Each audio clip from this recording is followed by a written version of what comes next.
스텔스가 잡힌다고요? 있을 수 없는 일입니다. 오랫동안 전쟁은 단순한 법칙 위에서 움직였습니다.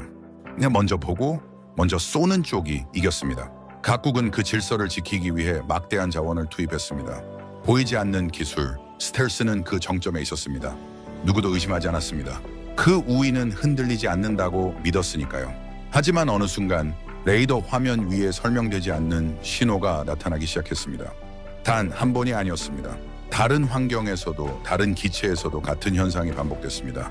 그리고 그 데이터의 출처에 예상하지 못한 이름이 적혀 있었습니다. 그 사이 한국에서는 대체 무슨 일이 벌어지고 있었던 걸까요? 지금부터 그 이야기를 시작합니다. 차관님, 오퍼레이터가 저를 불렀습니다. 목소리가 비어 있었습니다.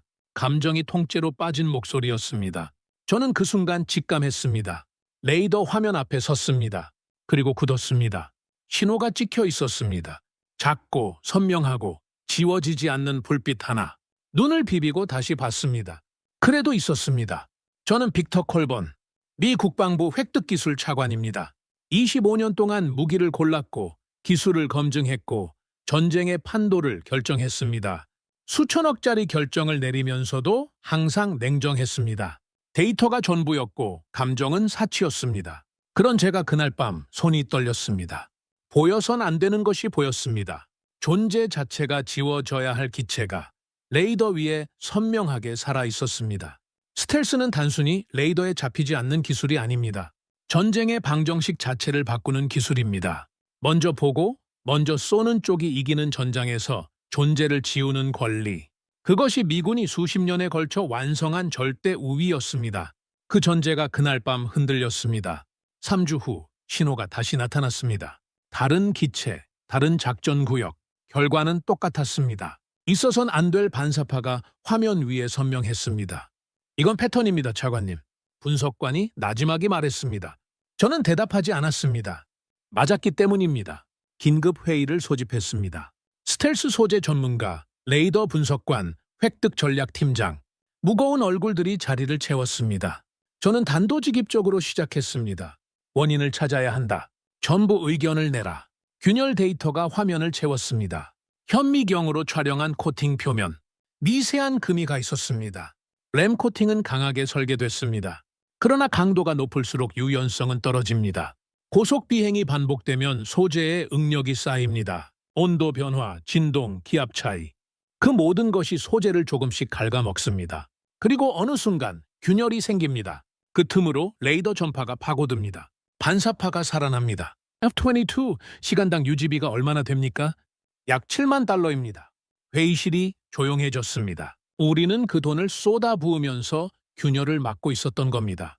근본적인 해결이 아니었습니다. 임시 방편이었습니다.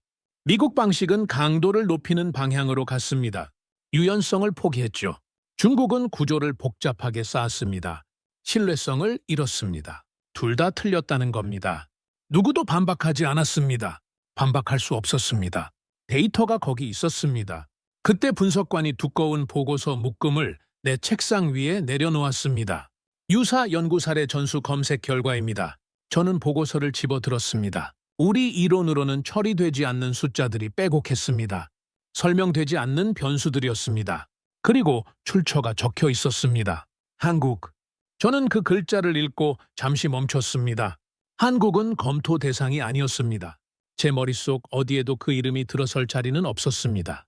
그런데 숫자가 이상했습니다. 강하게도 아니었고 복잡하게도 아니었습니다. 전혀 다른 질문을 던지고 있었습니다. 저는 페이지를 넘겼습니다. 그리고 멈췄습니다. 보고서를 덮었습니다. 그리고 다시 펼쳤습니다. 세 번째 읽는 중이었습니다. 숫자는 달라지지 않았습니다. 제가 알고 있는 이론으로는 설명되지 않는 데이터들이 그대로 거기 있었습니다. 저는 펜을 내려놓았습니다. 창밖을 바라봤습니다. 워싱턴의 새벽이 아직 어두웠습니다.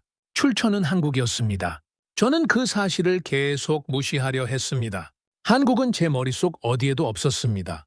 검토 대상이 아니었습니다. 후발주자였습니다. 우리가 수십 년 전에 지나쳐온 단계를 이제 막 따라오고 있는 나라였습니다. 그렇게 믿었습니다. 그러나 데이터는 달랐습니다. 저는 분석관을 불렀습니다. 이 연구 어디서 나온 거냐? 카이스트입니다. 연구진은 소재공학 전공입니다. 전통적인 스텔스 라인이 아닙니다. 저는 그 말에서 멈췄습니다. 전통적인 스텔스 라인이 아니다. 그 말이 머릿속에 걸렸습니다. 우리는 수십 년 동안 스텔스 전문가들이 스텔스를 연구해 왔습니다. 그런데 그들은 소재 공학자들이었습니다. 전혀 다른 방향에서 이 문제를 바라본 사람들이었습니다. 자료 전부 가져와라. 방 안이 조용해졌습니다. 전부입니다. 지금 당장 서류가 2장 있었습니다. 테이블 위에 나란히. 저는 그 2장을 오래 바라봤습니다. 하나는 기존 체계 유지, 하나는 한국 소재 긴급 검증. 펜은 손안에 있었습니다. 서명 한 번이면 끝났습니다. 아무도 말하지 않았습니다. 회의실 안에 12명이 앉아 있었습니다. 미 국방부 핵심 인사들, 스텔스 체계를 설계한 사람들, 이 나라의 군사기술 패권을 수십 년 동안 지탱해온 사람들, 그 12명이 전부 숨을 참고 있었습니다. 시선은 전부 저를 향하고 있었습니다. 저는 펜을 내려놓았습니다. 창밖을 봤습니다. 펜타곤 부지 위로 새벽빛이 번지고 있었습니다. 저는 이 건물에서 25년을 보냈습니다. 이 나라의 전쟁을 설계했습니다. 단 한 번도 방향을 잃은 적이 없었습니다. 그런데 그날 아침 저는 길을 잃은 사람처럼 창밖을 보고 있었습니다. 차관님, 기존 체계 총괄 책임자가 입을 열었습니다. 이 자리에서 가장 잃을 것이 많은 사람이었습니다. 목소리는 낮았습니다. 그러나 단단했습니다. 리스크가 너무 큽니다. 검증되지 않은 기술입니다. 만약 이게 실패하면 차관님 커리어로 끝나는 게 아닙니다. 우리 체계 전체가 흔들립니다. 그래서 내가 직접 본다. 이건 우리가 쌓아온 모든 것을 부정하는 겁니다. 저는 그를 돌아봤습니다. 틀린 말이 아니었습니다. 한국 소재를 검증한다는 것은 단순한 실험이 아니었습니다. 우리가 수십 년 동안 옳았는지 처음부터 틀렸는지를 묻는 일이었습니다.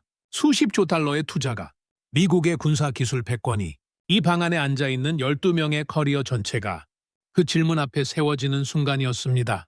저는 그를 오래 바라봤습니다. 틀렸다면 버려야지. 회의실이 굳었습니다. 지금이라도 멈추셔야 합니다, 차관님. 저는 서류를 집어들었습니다. 펜을 들었습니다. 그리고 딱 한 박자 멈췄습니다. 그 짧은 침묵 속에서 저는 모든 것을 계산했습니다. 성공 확률, 실패 시 파장, 커리어의 끝, 그리고 만약 이것이 진짜라면 외면했을 때 치러야 할 대가를. 이미 늦었다. 펜이 서류 위에 닿았습니다. 서명했습니다. 그 순간 12명이 전부 숨을 내쉬었습니다. 안도인지 절망인지 저는 구분하지 않았습니다. 구분할 필요가 없었습니다. 결정은 끝났습니다. 이제 남은 것은 하나였습니다. 테스트 시설로 향했습니다. 복도를 걷는 발소리가 유난히 크게 들렸습니다. 이 선택이 맞는지 틀린지는 데이터만이 말해줄 것이었습니다. 저는 그 데이터를 기다리기로 했습니다. 두려움이 없었다면 거짓말입니다. 그러나 외면하는 것보다는 나았습니다. 이건 실패해야 정상이었습니다. 그러나 데이터는 제 말을 듣지 않았습니다. 테스트 시설 안은 조용했습니다. 형광등 불빛만 차갑게 내려앉아 있었습니다. 소리가 흡수되는 특수 구조, 벽도 창문도 없는 공간. 이 시설에서 수백 개의 기술이 검증됐고 수백 개의 기술이 폐기됐습니다. 저는 이 공간이 익숙했습니다. 이 공간이 내리는 판결도 익숙했습니다. 한국 소재가 테이블 위에 놓였습니다. 저는 그것을 바라봤습니다. 얇고 유연해 보이는 소재였습니다. 특별해 보이지 않았습니다. 오히려 너무 단순해 보였습니다. 이게 전부인가? 저는 그 생각을 억눌렀습니다. 선입견은 데이터를 오염시킵니다. 그것이 제 원칙이었습니다. 시작한다. 연구원들이 움직였습니다. 소재를 고정하고 장비를 세팅하고 레이더 송수 신기를 정렬했습니다. 모든 동작이 느리게 느껴졌습니다. 시계 초침 소리가 유난히 크게 들렸습니다. 저는 숨을 고르게 쉬려 했습니다. 소재에 변형을 가했습니다. 기존 램 코팅이라면 이 시점에서 미세 균열이 시작돼야 했습니다. 표면이 버텨내지 못하고 반사파가 살아나야 했습니다. 그것이 우리가 수십 년 동안 확인해온 패턴이었습니다. 레이더 그래프를 봤습니다. 그래프가 움직이지 않았습니다. 저는 눈을 비볐습니다. 다시 봤습니다. 그래도 그래프는 그대로였습니다. 성능이 유지되고 있었습니다. 균열이 없었습니다. 반사파가 살아나지 않았습니다. 결과가 나왔습니다. 분석관의 목소리가 조용하게 울렸습니다. 말해? 성능 유지됩니다. 다시 측정해. 오차 없습니다. 저는 아무 말도 하지 못했습니다. 소재를 더 늘렸습니다. 2배, 3배. 기존 개념이라면 이미 붕괴됐어야 할 수준이었습니다. 그러나 레이더 그래프는 흔들리지 않았습니다. 오히려 변형이 커질수록 레이더 회피 주파수 범위가 넓어졌습니다. 늘어날수록 강해졌습니다. 저는 그 순간 데이터를 의심했습니다. 장비 오류일 수 있었습니다. 측정 실수일 수 있었습니다. 그러나 곧 나 자신을 의심했습니다. 장비는 3번 교체했습니다. 측정은 12번 반복했습니다. 결과는 동일했습니다. 이건 뭐지? 제 목소리가 시설 안에 울렸습니다. 대답하는 사람이 없었습니다. 연구원들도 분석관들도 아무도 말하지 않았습니다. 다들 그래프를 바라보고 있었습니다. 같은 것을 보고 같은 충격을 받고 있었습니다. 저는 손이 떨리는 걸 느꼈습니다. 우리는 고체를 연구했습니다. 단단함을 추구했습니다. 강도를 높이는 방향으로 달려왔습니다. 그러나 한국은 달랐습니다. 그들은 변화를 연구했습니다. 변형을 허용하는 방향으로 갔습니다. 그리고 그 방향이 맞았습니다. 이건 소재가 아니었습니다. 살아있는 구조였습니다. 우리는 틀렸습니다. 회의실 안이 달랐습니다. 지난번과 같은 공간이었습니다. 같은 테이블, 같은 의자, 같은 형광등. 그러나 달랐습니다. 공기가 달랐습니다. 사람들의 눈빛이 달랐습니다. 지난번엔 반발이 있었습니다. 저항이 있었습니다. 목소리를 높이는 사람들이 있었습니다. 이번엔 아무도 말하지 않았습니다. 저는 상석에 앉았습니다. 테이블 위에 비교 자료를 펼쳤습니다. 미국, 중국, 한국. 세 나라의 스텔스 기술 데이터가 나란히 놓였습니다. 다시 비교해라. 화면이 켜졌습니다. 미국 방식이 먼저 올라왔습니다. 강도, 내구성, 압도적인 스펙. 그러나 유연성이 없었습니다. 균열이 생겼습니다. 유지보수가 필요했습니다. 시간당 7만 달러를 쏟아 부으면서 그 균열을 막아왔습니다. 근본적인 해결이 아니었습니다. 임시방편이었습니다. 다음은 중국 방식이었습니다. 복잡한 다층 구조, 정교한 설계. 그러나 변수가 많았습니다. 신뢰성이 없었습니다. 정교함이 오히려 약점이 됐습니다. 마지막으로 한국 데이터가 올라왔습니다. 회의실이 굳었습니다. 단순했습니다. 유연했습니다. 안정적이었습니다. 강도를 추구하지 않았습니다. 복잡함을 쌓지 않았습니다. 변형을 허용하면서 오히려 성능을 유지했습니다. 균열이 없었습니다. 유지보수가 필요 없었습니다. 우리가 밀립니다. 누군가 나지막이 말했습니다.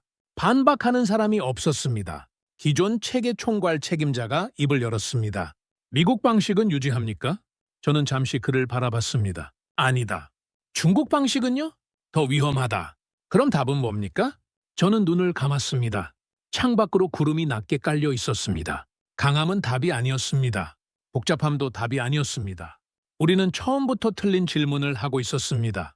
수십 년 동안 수십조 달러를 쏟아 부으면서 틀린 방향으로 달려왔습니다.